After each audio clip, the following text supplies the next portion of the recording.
those that perhaps don't stay right to the end, there will be a surgery, a sort of drop-in surgery on the 16th of September. So if you have more questions or you started your application for funding and need a bit of help, then that will be a good time to drop in and ask our expert about that as you're going along. So that's the 16th of September. But again, all the dates for the next two as well will be sent to you in due course. Right, I think I've covered everything there. So without more ado, we will hand over to Jane. Okay, that's me. Hello, everybody. My name is Jane Yeomans. I am the project manager for Transformation Cornwall. And we deliver the Meet the Funders programme with the Diocese of Truro.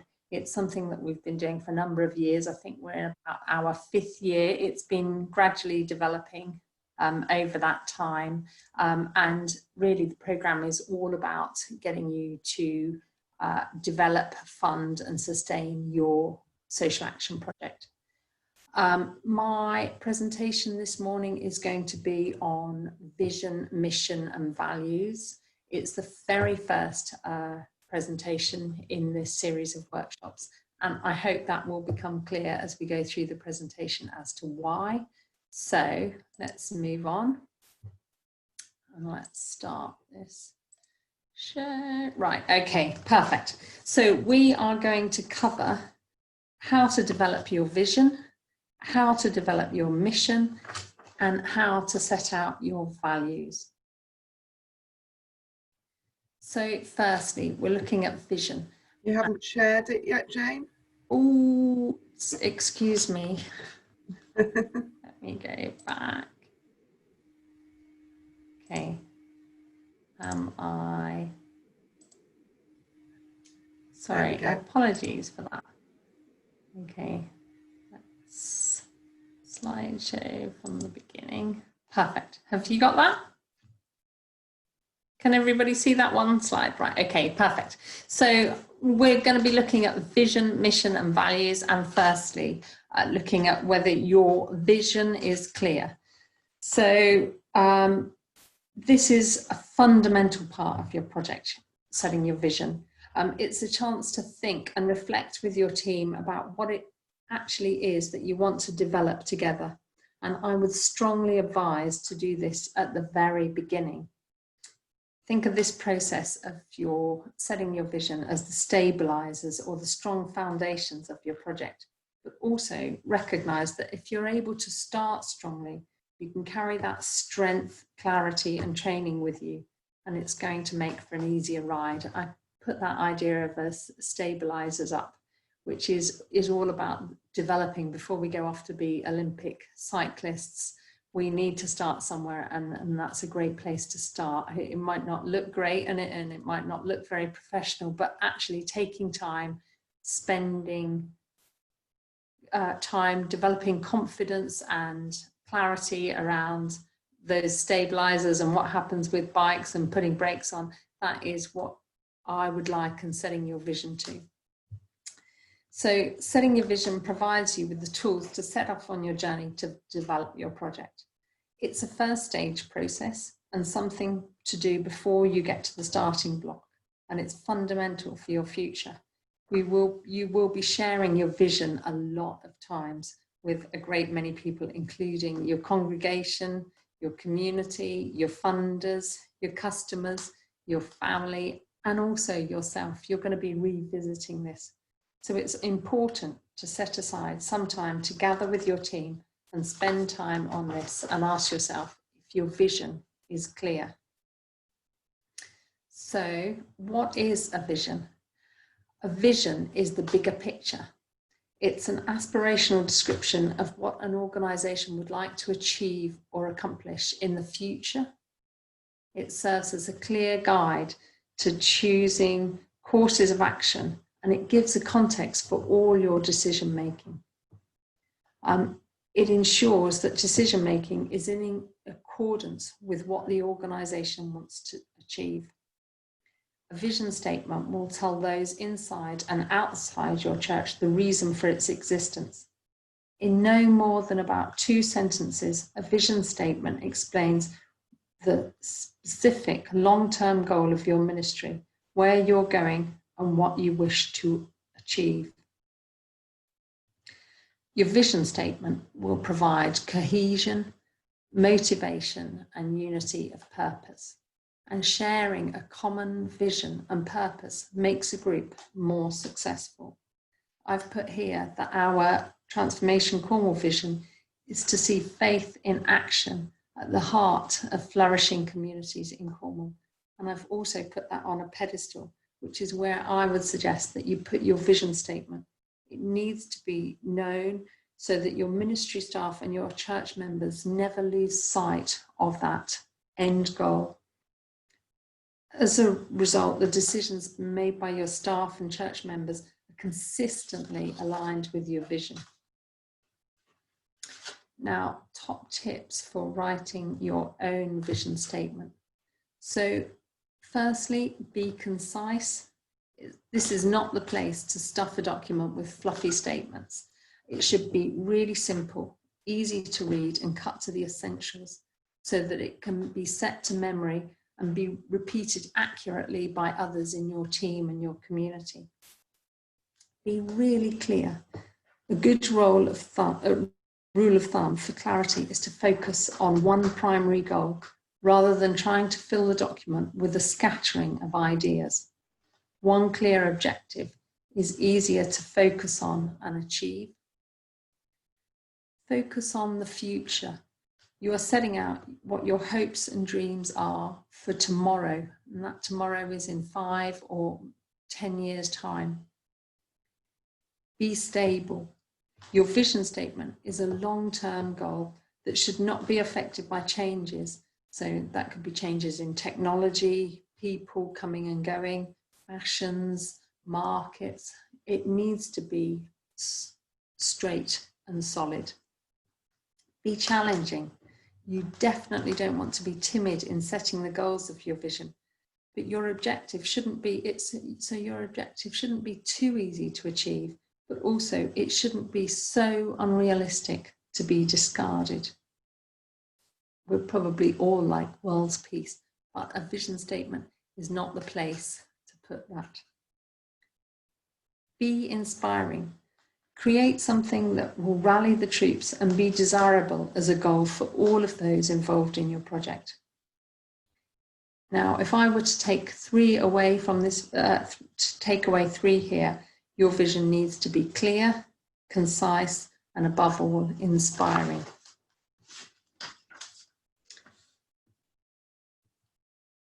Now, your vision statement won't explain how you'll reach your vision. That is the job of your mission statement. Your mission statement is a broad statement of what the organisation will do in pursuit of its vision. So here, Transformation Cornwall's mission is to strengthen faith-based social action in Cornwall. That is the meat of what we do. That is our activities.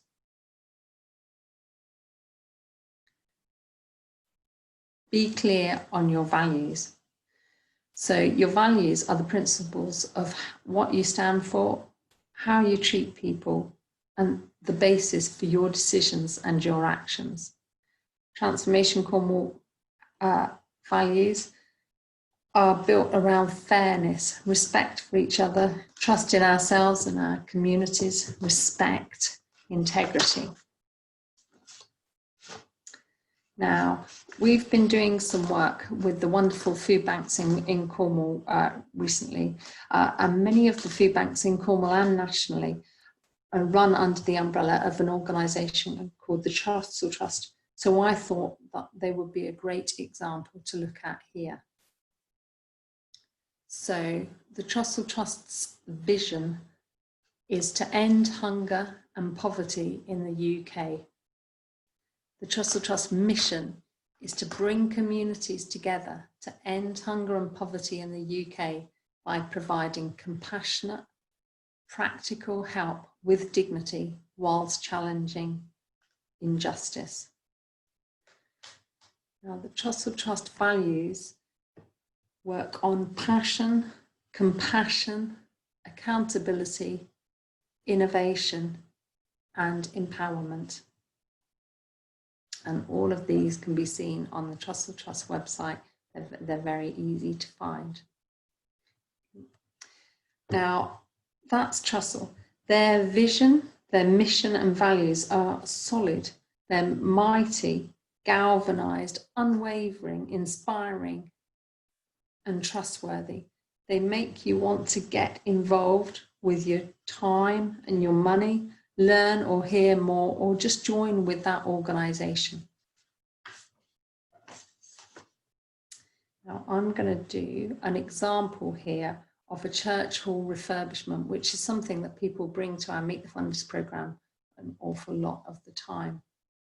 So here we have a church hall refurbishment that we're going to be developing, and we want this to be a great space.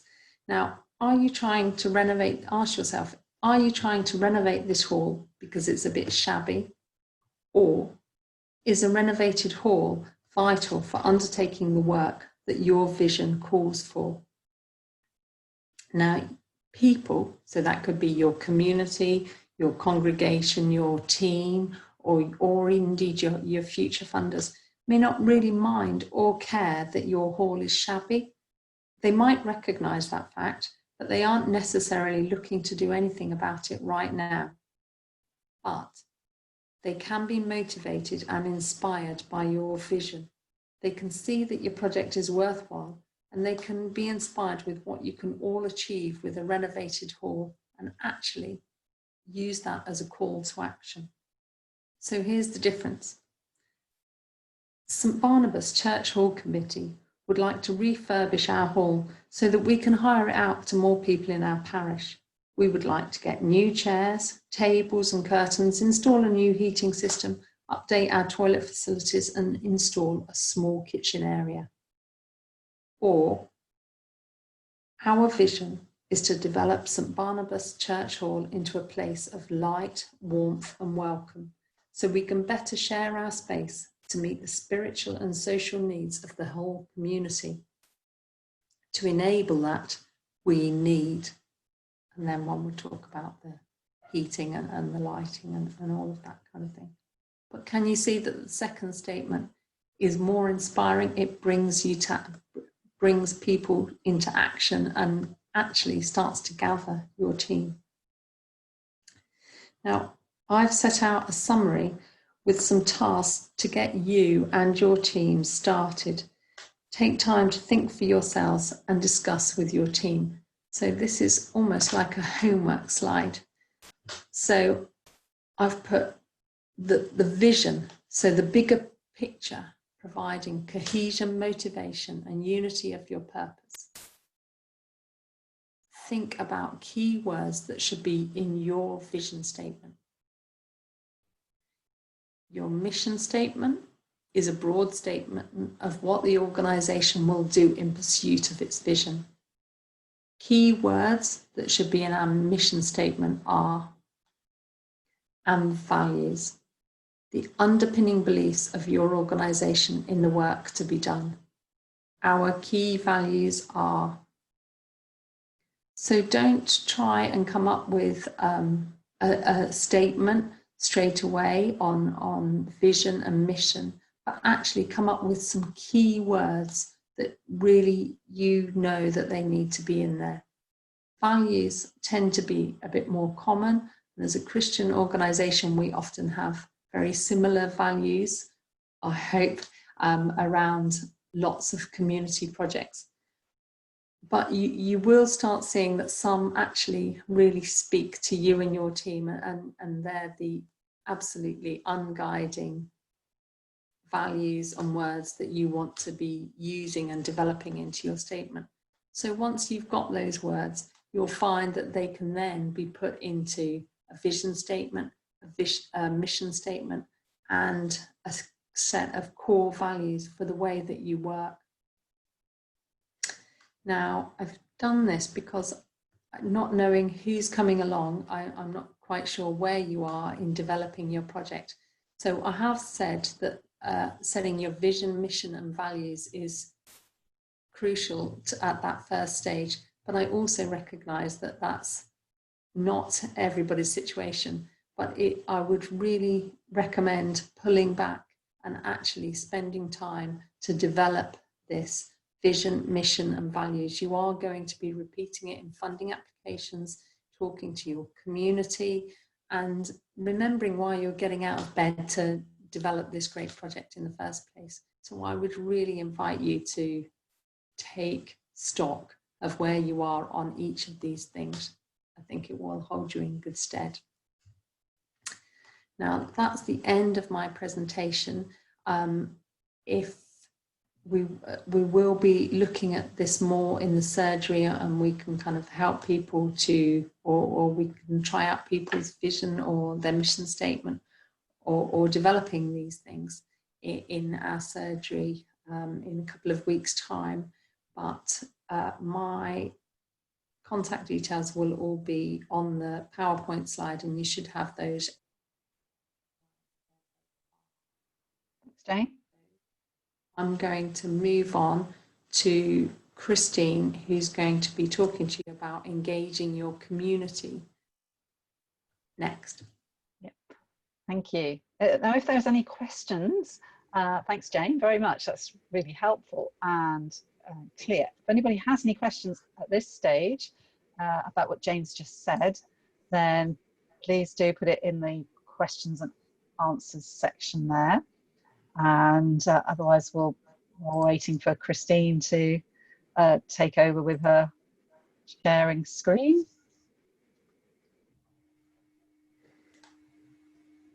Okay, so yeah, if there's no questions, I'll continue on.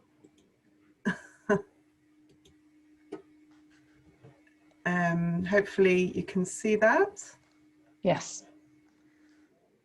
Yeah, good. Okay, so we're going to look at engaging your community. So if you're preparing a project, so if we're preparing a project, we need to think about the community engagement in our project. I'm just fiddling with the pictures at the side. If I click to one person, I only get Liz and not me, so I better leave us all on there. Okay, so anyway, so we'll carry on here. So first of all, when you're thinking about your community, think about who your community is. Who is the community that you're working with? So what are the groups and organisations that exist within your local community outside of your organisation or your church? And are the key groups of people in your community who you could reach out to through your project or through your work? So are there different age groups that you could reach out to? Maybe there's a lot of children in your village, maybe there's a lot of older people. Which sorts of people are you going to reach out to? Are there different interest groups? Could you, within your project, provide something for a particular interest group? Or people with specific needs who you could relate to and work together with? Or perhaps in your community, there's a high level of poverty, or there's people in debt, or there are people who are facing different problems who you could reach out to for your project. So think about who your community is. And then the links that you have with that community, bringing the community to the church or bringing the community to your organisation. Think about what links you have already with other community groups. You might, or perhaps if you're a church, you may already work together with a church of another denomination, or just think about the links that you have already. And can you partner with a local group? Perhaps there's an existing group in your community who you could work together with. Perhaps if you're developing a project, you could develop a project together with another group. For example, if you're a church, maybe you could partner with a school. Maybe there's a common thing that you'd like to do together.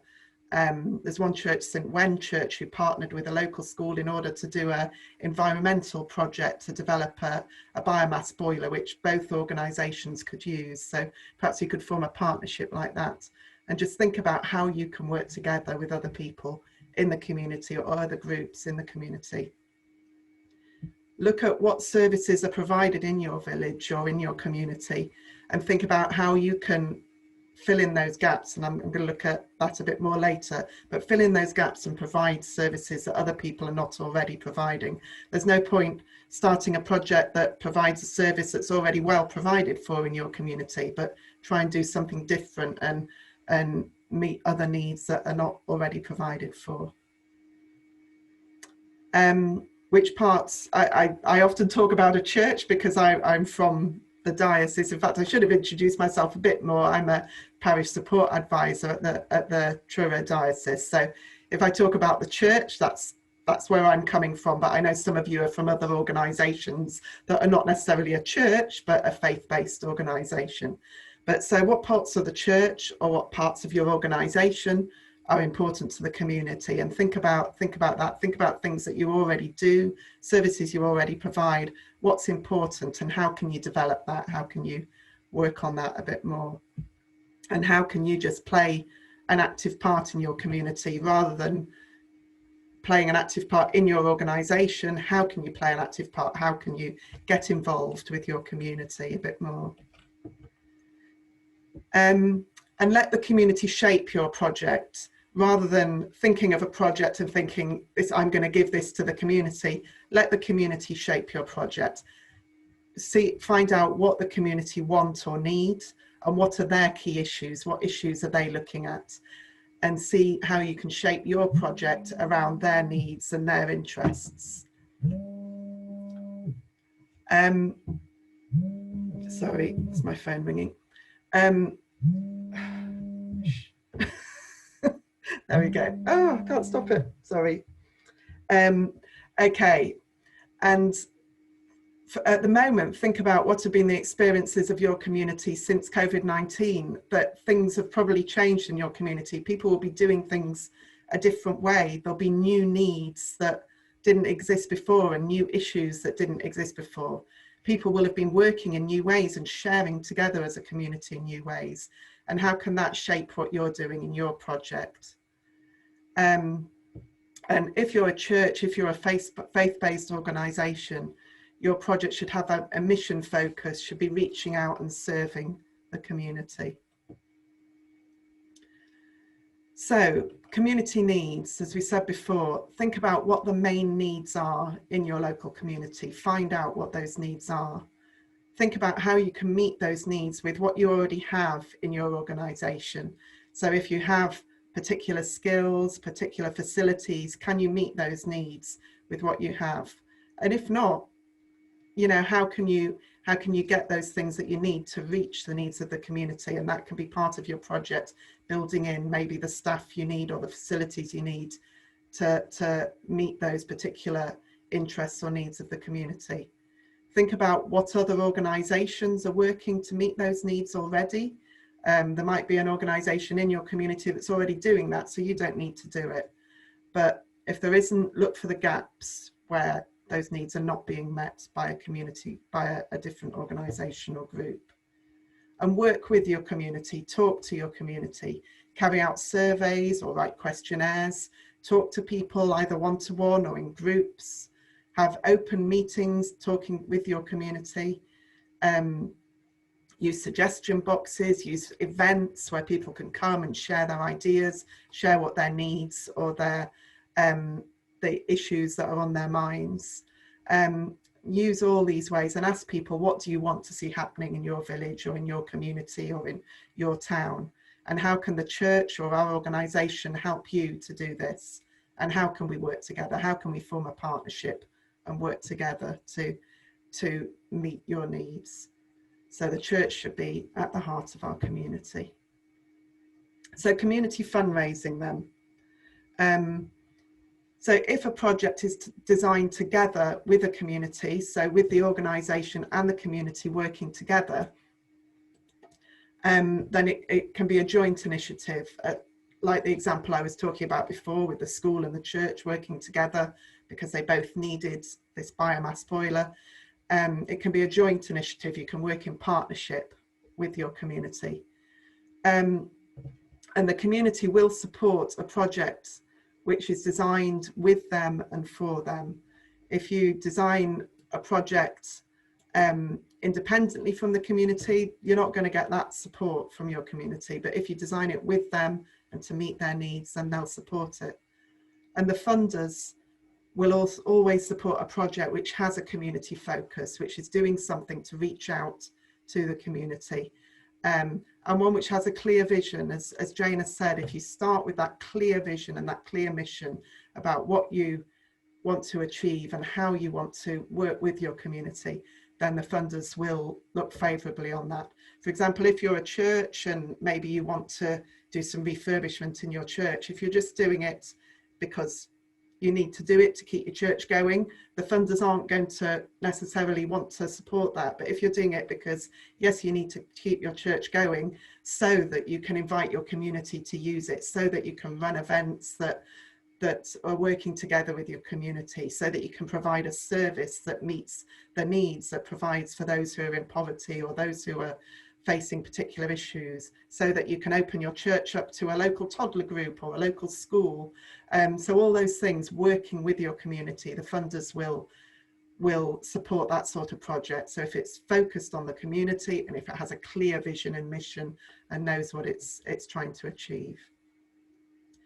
Yeah, if you're fundraising for your building, that's just what I was talking about. Show how it will benefit the community, show how upgrading that building can support the local community and provide for them.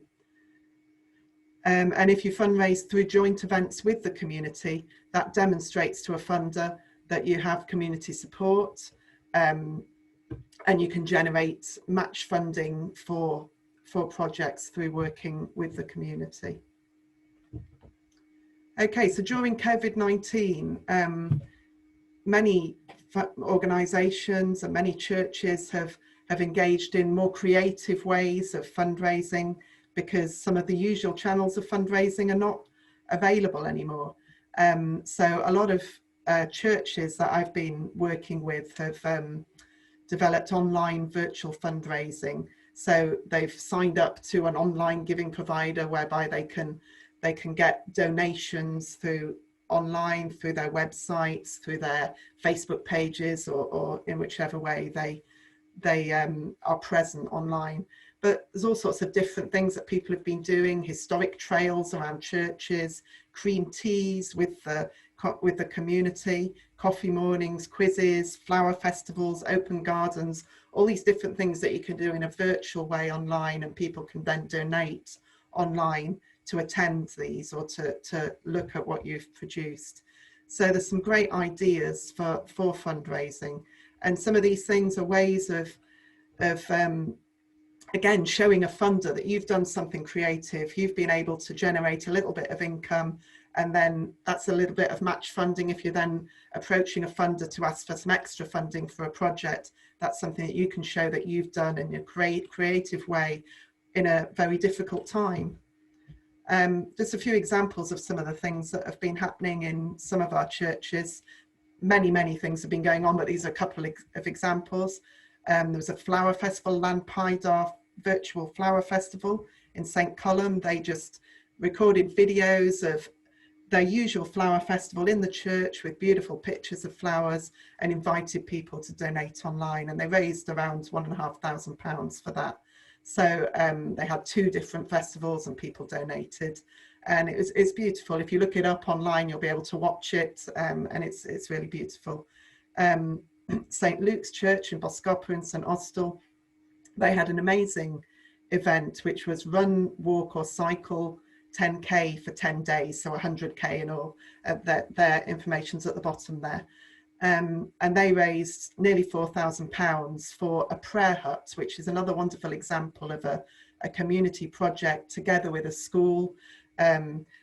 They're building this prayer hut in the school grounds because they work very closely with the school. So it's a wonderful way that church is working together with the community, and together they're trying to launch this project to build a prayer hut, which will be a place for people in the school and in the local community to come to pray, but also to get support, to get counselling, and all sorts of different things will go on in that prayer hut. So this online obviously the walking, running and cycling wasn't online, that was physical, but then people could donate online to support that, and they raised this wonderful amount of money towards that project.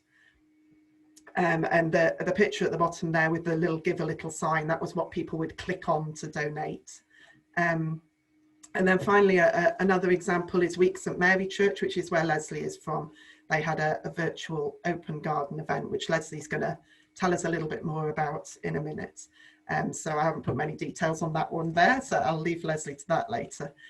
So that just gives you an idea of some of those creative things that you can do even in this difficult time at the moment, to generate a little bit of income, but also to show funders that you're relating to your community and you are being creative in your fundraising. Those are the diocese contacts. I haven't added my own personal contact on there. When we send this out to you, I'll add my own personal email address on there as well, so that you can contact me directly if you'd like to. But that's it from me for the moment. Thank you. Thanks, Christine. That's really helpful. Does anybody have any questions or comments they'd like to add to that? And I was thinking, as you're going through that, do we tend to find that sometimes in our churches, particularly, that churches tend to start with a sort of like, oh, well, we'd like to see more children in our church, so perhaps we should run a toddler group or something like that, which isn't the right way around to be approaching it. Do you find that happens when you're talking to churches, Jane and Christine?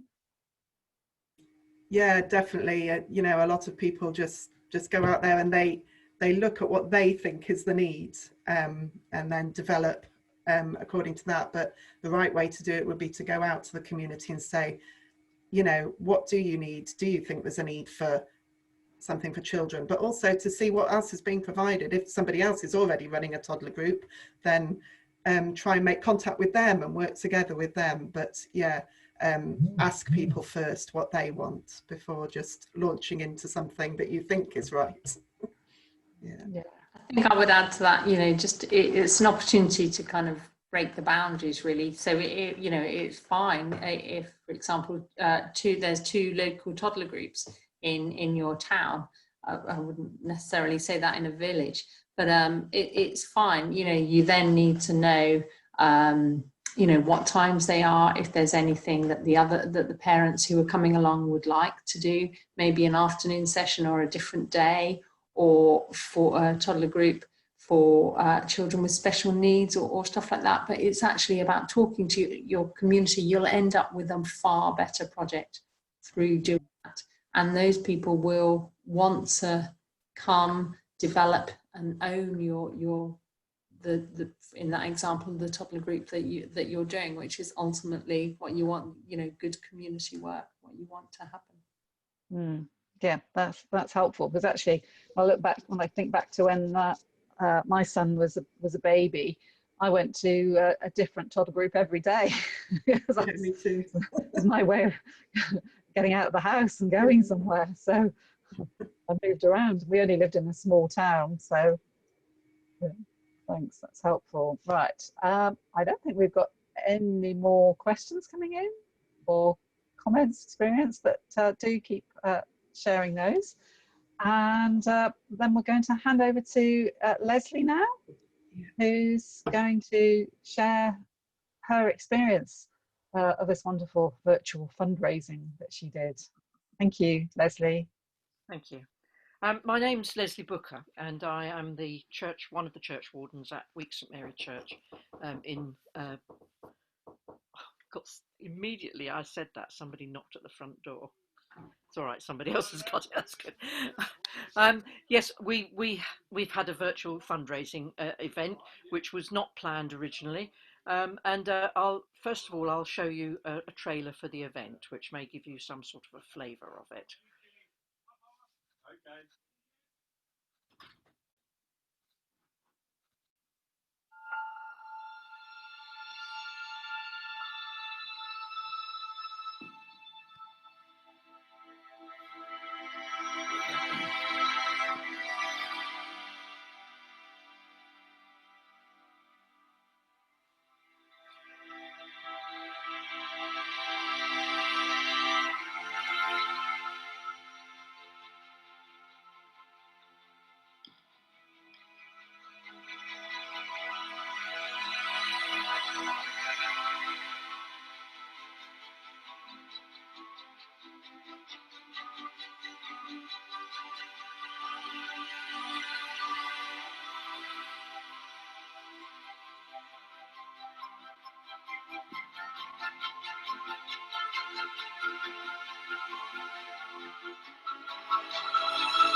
I hope that that gives you a taste of what the event was like that we organised.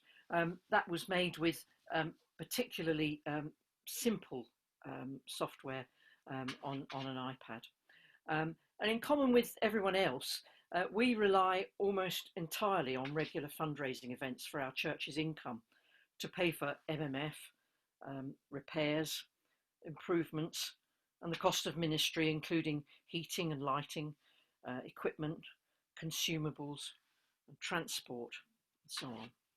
And to do that, we organise a massive range of different events. But what happened was, for a start, we couldn't have children's events. We couldn't have our regular festivals. We couldn't do our community projects, and this is in fact our Adventure Church planting their seeds last year. We can't have harvest festivals. We couldn't have our gift day, which has become such a massively important part of our financial calendar. We couldn't have our huge concert, which has become an annual event, which produces a couple of £1,000. We couldn't have small events inside people's houses. So I'm just getting my words up. So when the coronavirus lockdown began, even though we'd been expecting it, no one had really considered the impact that it would have on our usual activities.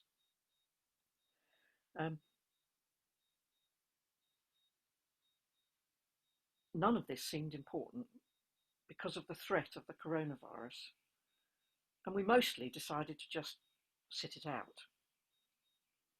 But our Open Gardens event had already been planned. It had been advertised well in advance for people who would like to take part, and people had been preparing. In actual fact, they'd been preparing since last autumn for this. And you can see from the few examples here on this screen how many of the things that we do in the village include gardens and gardening, food production, and so on. And it's something that's very dear to the hearts of people in the village.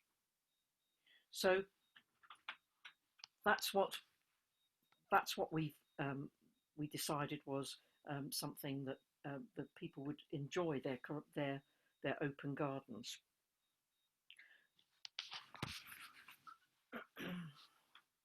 So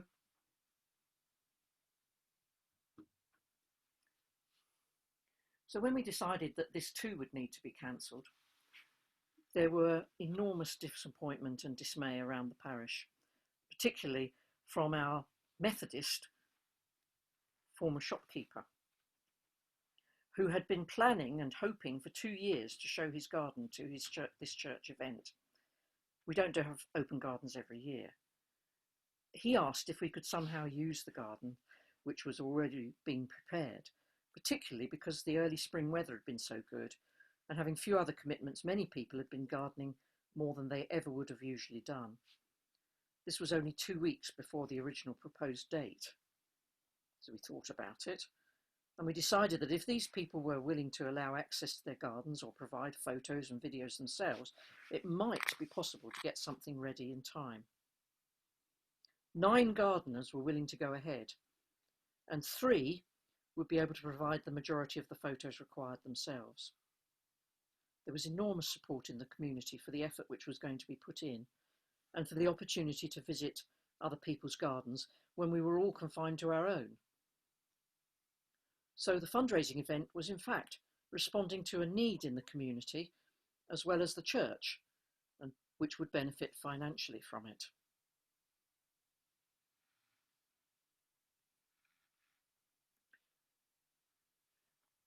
And so the virtual open gardens idea was born. I'd been to one of these webinars before, which explained about online giving. So I set up a Give a Little account, downloaded the link to share, and the QR code to add to the posters, and set off making videos on my iPhone. I used a program called iMovie, which you get with your iPad and iPhone, to create very passable videos on my iPad from photos and video clips, added a soundtrack and a commentary, and opened a YouTube channel to which these could be uploaded. There were technical hitches because I'd never done any of this before, but I think I more or less overcame them all, and I was able to have 5 videos, all of around 10 minutes, to upload to YouTube, and then created a playlist which could be shared once people had given their donation. We advertised on Facebook and circulated our electoral roll, asking them to share the advertising and the trailer as widely as possible. I composed a standard email which gave easy access, easy to follow links to the online giving page, and then asked the customers to email the church's email address when they had done so. Now, one point here is that Give a Little only retains and shows you the names and addresses of gift-aided donators, so you get no details of people who do not gift aid, and no contact emails either. So you need to monitor the emails carefully, and that's why we had them email us once they'd donated. You get an account and payment weekly straight into your bank account. We opened on the planned date, and for a week or 10 days had regular requests for access, which I was easily able to supply with the YouTube playlist link in another standard email reply. Overall, we've raised nearly £700 on this event, which was at least twice what we would have raised on a live event. There was a little resistance to the idea that everything needed to be done with the computer, iPad or phone, but those who really wanted to take part actually had no difficulty at all. Many participants were fairly elderly, and some of them appreciated being able to be shown around the gardens without having to struggle up and down steps, etc., in the heat. Although some people who would have enjoyed the day out couldn't or wouldn't take part, we actually reached a far wider range of people, and the gardens have been seen from as far away as Singapore and Australia, as well as many different parts of the UK. We've missed the social interaction over the cream tea or the drinks, but we certainly didn't miss all that work. It was well worthwhile.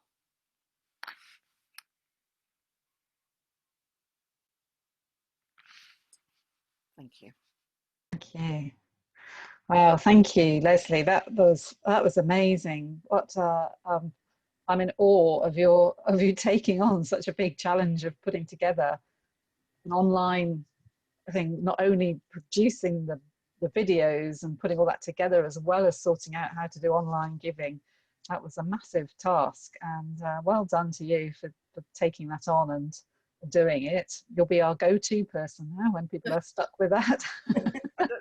I mean, none of it is actually very difficult to do. If you have any interest, it is not that difficult to do. And that, I showed you that trailer, which I know the pictures, some of them were out of focus and things like that, but it was done in literally 10 minutes. Yeah. That template is available to use. Yeah. You just drop things into it. Anybody can do these things. It's just not that difficult. Yes, that's right, and it's finding those easy ways to do them, the support that's there, and all the even the instruction videos there are these days. I don't know about you, but if I'm stuck with something, I Google, so and there you go, you get a video of what to do, which is quite useful. So that was brilliant. Thank you very much. And now, are there any? Does anybody have any questions for Leslie about that, or any other questions to Jane or Christine as well? Or just any comments, pop them in the chat. Quiet bunch today. We know you're there. Yes. Very quiet. Yeah. I think what was lovely as well about that your presentation, Leslie, was that just actually how much that was, like you say, you started off in the sense it was a fundraiser for the church, but actually it really blessed people in your communities, those that go to church and those that don't, just from that being, it still felt like you were part of a community by seeing people's gardens in the village there. It is important that people feel that they're still communicating and connected to each other. This is something that they didn't want to let go of, and so they were very supportive of it, and they were supportive financially as well. So yes, that's what hit the spot. That's why I say it's responding to demand in this case. It helped us, but it certainly helped the people who were stuck indoors at that time. Yes. It was pretty tough then. Yeah. And I think for us all moving forward as well, as organisations or as churches particularly, actually, that's something we really should be thinking about, is actually what can we be doing to encourage our community, in terms of bringing community together as we move forward out of lockdown, and to help people. Go on, Jane. I think also to add there, I mean, it was a lovely video, and I've not seen that before. Leslie, I've been very intrigued by the bees particularly.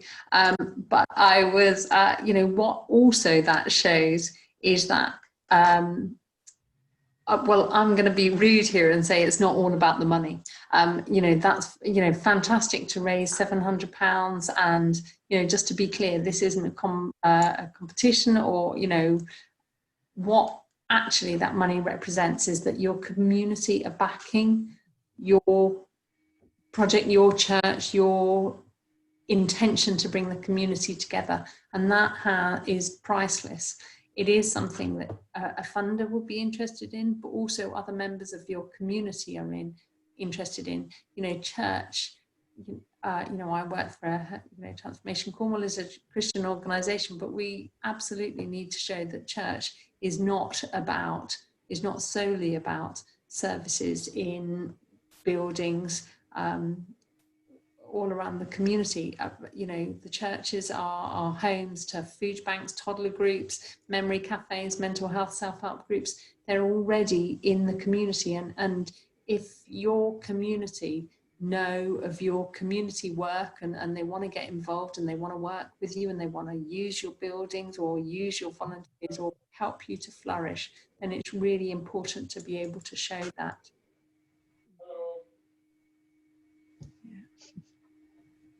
Yeah, yes, that's right. Right. Well, there aren't any more questions or comments there, so I think we'll wrap it. Jane, did you have that final slide with? Yes, but I just wanted, I've got a final slide of other workshops that we're doing in this autumn programme that might be of interest, but I also wondered whether it would be useful for people to share where they are with their projects, so that we can kind of develop that in the surgeries, or when we next hear back from you. Is anybody developing a new project? What that project is? Is there anything that you've seen or heard this morning that is of interest and that you want to explore further?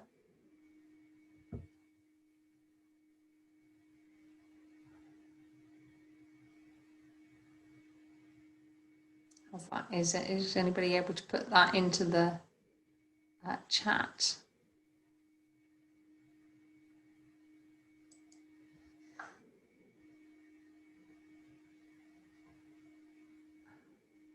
Let me.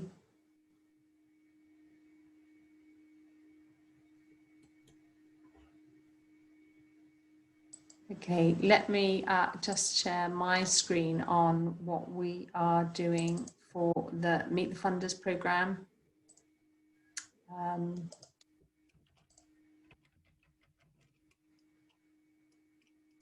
For the autumn. Let's come out of that. Let's go into Zoom. Oh, great. Thanks, Sharon. Sharon's just saying at St John's, we want to develop growing the church. Okay, and so that's growing. So as I remember, is this around the prayer corner in the young children's area. Just as Sharon replies to that, Anne was saying, looking to refurb project at Newquay Facebook Food Bank, so used to FB Food Bank later on this year.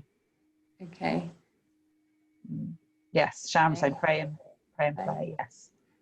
And you're interested in how to involve the community in this.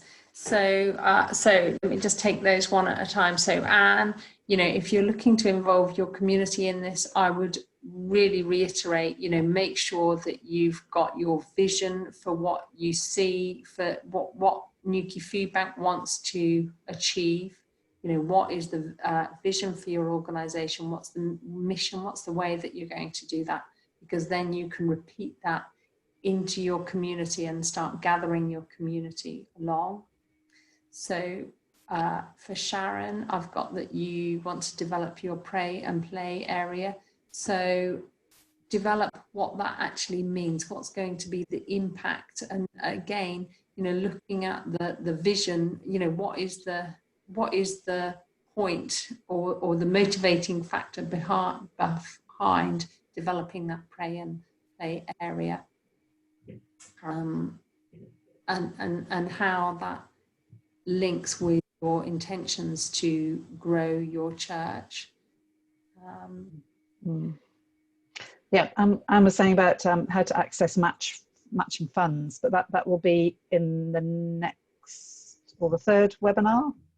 Yes. So what happens with matching funds is actually it's all into the pot. So as Leslie says, if you can show that your community are prepared to put their hands in their pockets, that they believe in the work that you're doing, then that is match funding. Match funding doesn't necessarily work as a 50-50%.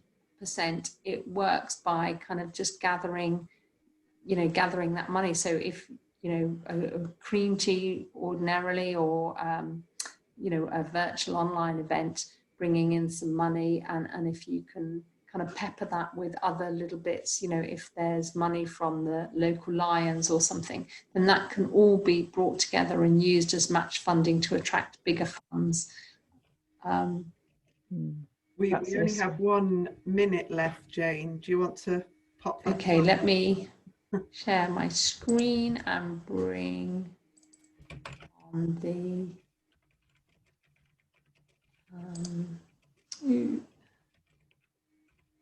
let me have a look at the. Okay, so we have a surgery so we've developed the Meet the Funders programme into workshops and surgeries. So each workshop we're following up with a surgery. So we encourage participants at the workshop to do some homework or development of their project and bring that to the surgery, and then we can work in a more one-to-one way and actually get stuff on paper for each of you. So this is developing your project, and the surgery for this is on Wednesday the 16th of September. That's about 2 weeks time. Our next workshop and surgery topic in October will be around using data to demonstrate the need and top tips for making a strong funding application, and the dates are on there. Our workshop and surgery 3 will be understanding key questions in a funding application and where to look for potential funders. That's in November. And we also have a webinar in December where we'll be hosting directly the grant managers from the National Lottery Community Fund, All Churches Trust, I've left a comma off there, Tesco Bags of Help, and also the Comic Relief grant managers. We might also be joined by Cornwall Community Foundation, who I'm sure many of you will know. So we're looking to kind of develop you up so that in December you can actually ask questions of funders that you might well be looking to approach. Great. Right, well, thank you. Thanks, Jane. Yeah, I think we might be cut off. So thank you very much, Jane, Christine, and our special guest today, Leslie. Thank you especially for being with us today, and thank you for everybody for joining in this webinar. Really hope it was helpful. If you have any questions, then please do drop an email to Jane, or Christine about those, and all the best with as you develop your project, your visions you heard today, and all that. So look forward to seeing you next time, and thank you for being here. Yes, thank you, Great, thank everybody. you. Bye. See you next time. Bye.